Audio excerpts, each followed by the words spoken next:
সেদিন একটা কাস্টমার বললো অন্যান্য বেকারির তুলনায় আমার কেকের দাম নাকি অনেকটাই বেশি। তো নমস্কার, আমি স্বর্ণালী, আমার লোকেশন ডোমজুড়। আমি একটা ছোট্ট হোম বেকারি চালাই। তাহলে আজকে চলো তোমাদের বলি আমার কেকের দাম অন্যান্য বেকারির তুলনায় কেন একটু হলেও বেশি। প্রথমত, এটা হোমমেড, একদম ফ্রেশ।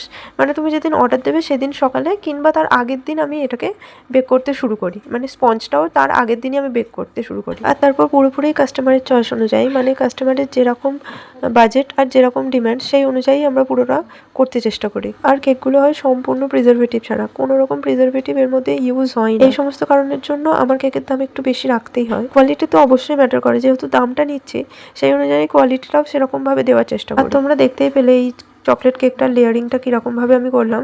প্রত্যেকটা লেয়ারে আমি চকো চিপস আর চকলেট গানাশ আমি ইউজ করেই থাকি প্রত্যেকটা চকলেট কেকে। এটাও ছিল সেরকম একটা চকলেট কেকেরই অর্ডার। এই কেকটাও আমি আগের দিন থেকে ক্রাম কোটিং করে সারা রাত ফ্রিজে সেট করে নিয়েছি।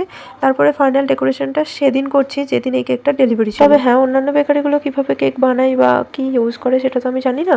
তবে আমি আমার কেকগুলো কতটা হাইজেনিকভাবে আর সম্পূর্ণ প্রিজারভেটিভ ছাড়া কিভাবে বানাই সেটাই তোমাদের সামনে তুলে ধরার চেষ্টা করলাম। শেষে একটাই কথা বলবো, কোয়ালিটি ম্যাটার্স।